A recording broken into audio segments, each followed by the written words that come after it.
선크림을 잘못 사용하면 피부 노화까지 가속화가 될 수 있거든요. 100% 완벽하게 개선하기는 매우 어렵다는 거예요. 이 1~2% 차단율을 높이려고요, 다른 화학 성분들이 추가가 될 수도 있어요. 피부가 민감하거나 트러블이 잦다 이러면 SPF 정도도 이제. 안녕하세요, 김원장입니다. 혹시 여러분들 선크림 이렇게 무심하게 바르고 계시진 않은가요? 놀랍게도요, 피부를 보호하기 위해 바른 선크림이 오히려 피부를 망가뜨리는 주범이 될 수도 있습니다.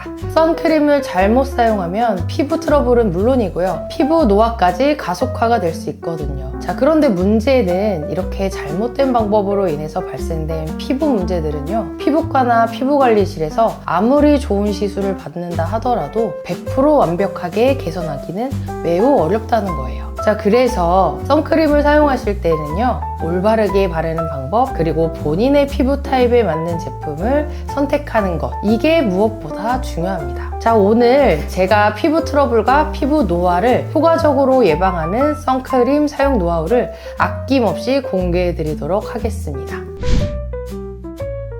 본론에 들어가기 앞서서요, 선크림이 우리 피부에 어떤 긍정적인 역할을 하는지에 대해 먼저 알아보도록 하겠습니다. 선크림은 이름 그대로 선, 즉 햇빛을 막아주는 크림이에요.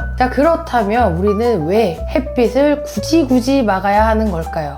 그 이유는요, 바로 햇빛 속에 포함된 자외선 때문입니다. 자외선은 피부에 직접적으로 닿을 경우에 피부 노화를 촉진하고요, 심한 경우에는 피부암까지 유발할 수 있는 매우 위험한 존재예요. 그래서 이 자외선으로부터 피부를 보호하기 위해서 자외선 차단 성분이 함유된 선크림을 발라주는 거예요.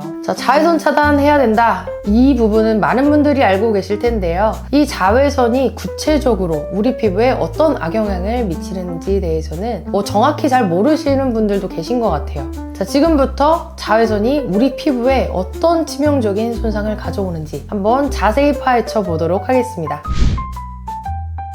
자외선의 종류를 먼저 얘기해 볼 건데, 자외선은요, 파장의 길이에 따라서 자외선 A, B, C 이렇게 세 종류로 나뉘게 됩니다. 이 자외선들이 지구로 들어올 때요, 대기권을 통과하게 되는데, 여기서 중요한 점, 자외선 C는 파장이 가장 짧기 때문에 오존층에서 대부분 흡수되거든요. 그래서 지표면까지 도달하지를 못해요. 참 그나마 다행이에요. 그런데 자외선 A와 B, 요거는 C보다 파장이 상대적으로 길기 때문에 지구 대기를 뚫고 우리 피부에 직접적으로 닿게 되는 거죠. 그래서 우리가 선크림을 꼼꼼히 발라줘야 하는 이유가 바로 여기에 있습니다. 그럼 이 자외선 A와 B, 요게 피부에 닿을 경우 우리 피부에 어떤 영향을 주는지 한번 알아봐야겠죠. 아마 많은 분들이 이 이유 때문에 선크림을 챙겨 바르실 텐데요. 자외선 B, 즉 UVB는요, 피부 표피층의 멜라닌 세포를 자극해서 피부를 검게 만들어요. 여름 휴가 가셨을 때 바닷가에서 막 실컷 놀고 나면 피부 어떻게 돼요?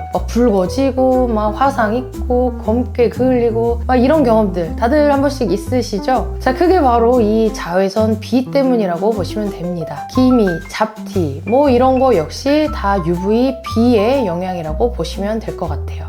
하지만 제가 자외선 차단제를 꼼꼼히 챙겨 바르는 이유는 바로 자외선 A, UVA 때문입니다. 저는 이 UVA를 피하기 위해서요, 집에서는 베란다 근처에도 잘 안 가는 편이고, 식당 같은 데 가잖아요. 그럼 저는 다들 이제 경치 구경한다고 창가 앉을 텐데, 저는 창가 근처에도 안 갑니다. 무조건 후미진 그늘진 곳, 여기에만 앉아요. 왜냐면 이 UVA가 피부 노화의 주요 원인이거든요. 저도 자외선 차단제 신경 쓴 지는 그렇게 오래되지는 않았어요. 한 7년 정도? 요 정도 됐는데, 지금 와서 드는 생각은 조금 더 빨리 시작했더라면 어땠을까, 이런 아쉬움이 조금 남기도 합니다. 하지만 지금이라도 늦지 않았어요. 이 영상을 보고 계신 여러분들도요, 오늘부터, 지금부터 바로 자외선 차단 바로 실천하시면요, 아주 좋을 것 같습니다.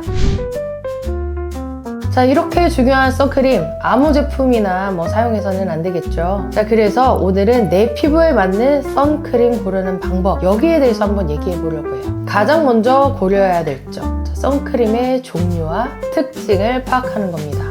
왜냐하면요, 시중에 판매되는 선크림은 그 종류 그리고 성분, 이거에 따라서 피부에 미치는 영향이 다 다르기 때문이에요. 무심코 아무 제품이나 선택했다가는 오히려 피부 트러블을 유발하는 경우도 종종 발생한단 말이죠. 자, 선크림, 즉 자외선 차단제는 크게 유기자차 그리고 무기자차로 나뉘는데요. 각각의 장단점이 정말 뚜렷해요. 자, 그래서 유기자차인지 무기자차인지 1차적으로 선택을 한 다음에 자, 자외선 차단 효과를 나타내는 SPF 그리고 PA 지수 이것도 꼼꼼히 확인을 해주셔야 합니다. 자, 이렇게 자외선 차단제에 대한 정확한 이해도가 있어야 내 피부에 맞는 적합한 제품을 선택할 수 있는 거거든요. 자, 그래야 피부 트러블 그리고 피부 노화 이 걱정을 조금 덜 수 있는 완성도 높은 자외선 차단 효과를 누릴 수 있는 겁니다.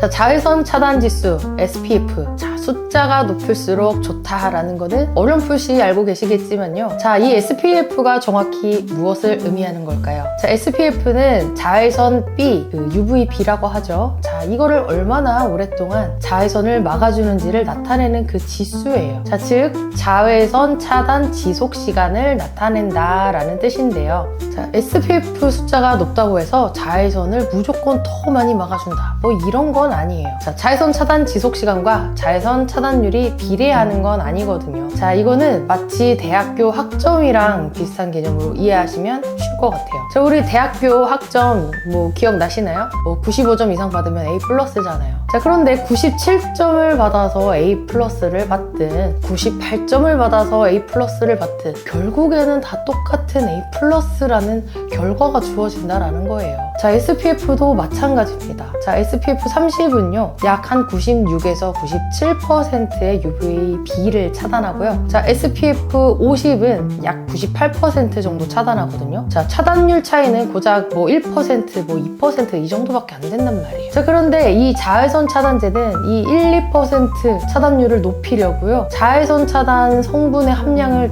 늘려야 된단 말이에요. 그럼 이 과정에서 다른 화학 성분들이 추가가 될 수도 있어요. 자, 뭐 화학 성분이라고 해서 뭐 모두 자극적이다 라고 얘기하기는 좀 그렇지만 뭐 많이 민감한 피부다, 뭐 민감성 피부다 라는 경우에는 이런 추가되는 성분들이 피부에 좀 무리를 줄 수도 있다는 얘기인 거기도 하거든요. 그렇다면 건강한 피부라면 몰라도 자, 엄청 민감한 피부다 라고 하면 굳이 이 피부 자극 가능성을 감수해 가면서까지 SPF가 무조건 높은 제품을 고집해야 될까요? 자, 이 부분은 본인의 피부 민감도와 자외선 노출 정도를 종합적으로 좀 고려를 해서요 신중하게 결정하면 좋을 것 같아요. 피부가 민감하거나 뭐 트러블이 잦다 이러면 뭐 SPF 30 정도도 이제 97% 되니까 충분하거든요. 자, 그래서 효과적인 자외선 차단 효과를 얻을 수 있습니다. 자, 그런데 저처럼 이제 자외선 1%라도 더 막고 싶어 라는 분들이 계시다면요 SPF 지수 높은 걸 사용하시면 되는데 자, 가장 중요한 거 자, 내 피부에 최적화된 SPF 지수를 선택하고 충분한 양을 발라주는 거예요.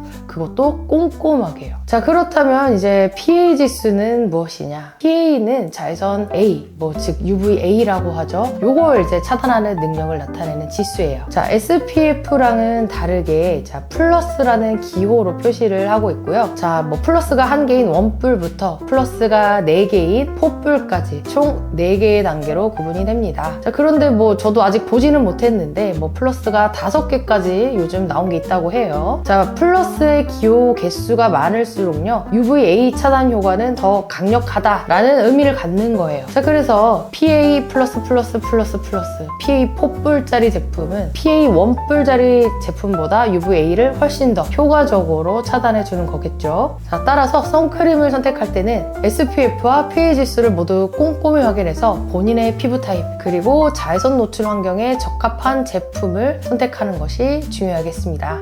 자, 일반적으로는요 그냥 PA 포뿔 정도 선택한다 그리고 SPF는 30 이상 제품 선택한다 라고 보시면 좋을 것 같아요. 그렇다면 이제 선크림을 고를 때 SPF와 PA 지수 요것만 확인하면 충분할까요? 아닙니다. 자, 아직 한 가지 더 중요한 요소가 남아 있어요. 바로 선크림이 어떤 작용 원리로 자외선을 차단하는지 확인하는 거예요. 자, 선크림은 자외선을 차단하는 방식에 크게 2가지 유형으로 나뉘거든요. 바로 무기자차 있고요, 유기자차가 있습니다. 자, 먼저 무기자차 설명해 드리도록 할게요. 자, 무기자차는 징크 옥사이드 그리고 티타늄 디옥사이드 이런 무기물을 사용해서 피부 표면에 이제 얇은 막을 형성하는 거예요. 자, 물리적으로 반사시켜버리는 방식으로 자외선을 차단하는 거죠. 자, 쉽게 설명하면요, 얼굴에 아주 작은 거울막을 씌운다 라고 생각하시면 될 것 같아요. 자, 각각의 미세한 거울 입자들이 자외선을 이제 튕겨내서 피부 보호를 하는 거예요. 자, 다음으로 유기자차 설명을 할 건데, 자, 유기자외선 차단제, 요거의 줄임말이에요.